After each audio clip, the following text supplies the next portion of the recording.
Archbishop Wenski was quoted in an article by the Associated Press, AP, comparing the way Florida Governor Ron DeSantis talks about his Catholic faith with the way Joe Biden talks about his own.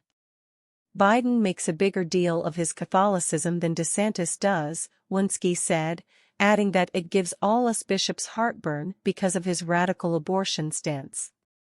The article notes that Mr. DeSantis aligns with Catholic Church teaching on traditional marriage, male-female complementarity, and school choice. He has fought against drag queen story hours for children, the administration of puberty blockers for gender-confused minors, and LGBT indoctrination in public schools.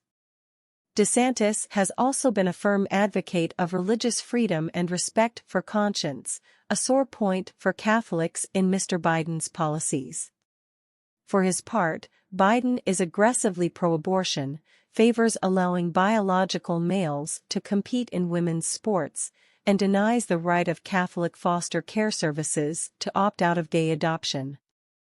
The AP article noted that DeSantis has been at odds with the bishops over his stance on the death penalty and certain immigration policies.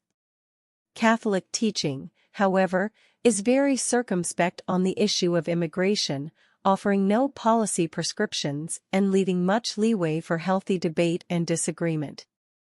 The Catechism of the Catholic Church limits itself to saying that more prosperous nations are obliged, to the extent they are able, to welcome the foreigner in search of the security and the means of livelihood which he cannot find in his country of origin. The United States clearly does this, taking in nearly 1 million legal immigrants each year, far more than any other country in the world. The Catechism also notes, however, that government officials, for the sake of the common good for which they are responsible, may make the exercise of the right to immigrate subject to various juridical conditions, especially with regard to the immigrant's duties toward their country of adoption. Immigrants, moreover, are obliged to respect with gratitude the material and spiritual heritage of the country that receives them, to obey its laws and to assist in carrying civic burdens. As for capital punishment, the Catholic Church's official position has evolved considerably over the past 25 years. Capital punishment was not abolished in the Vatican City-State itself until as recently as 1969, and for nearly all of the Church's history it was accepted as a legitimate form of punishment for serious offenses. Over the centuries, hundreds of criminals were executed in the Papal States under the government of the popes. Doctors of the Church, from Ambrose to Augustine to Thomas Aquinas to Robert Bellarmine to Alphonsus Liguori, all taught the legitimacy of capital punishment.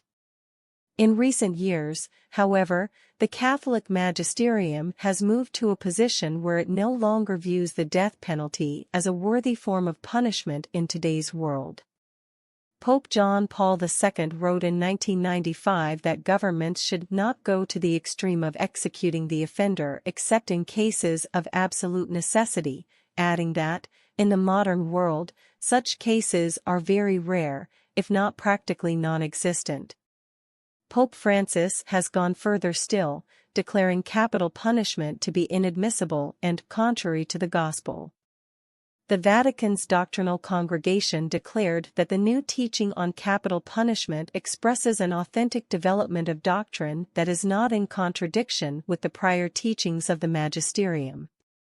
Importantly, however, the Catholic Church has never declared capital punishment to be intrinsically evil, like abortion or euthanasia, which would indeed be a direct contradiction of past teachings. In 2004, Cardinal Joseph Ratzinger, who was in charge of the doctrinal office at the time, made this very distinction, stating that there may be a legitimate diversity of opinion even among Catholics about waging war and applying the death penalty, but not however with regard to abortion and euthanasia.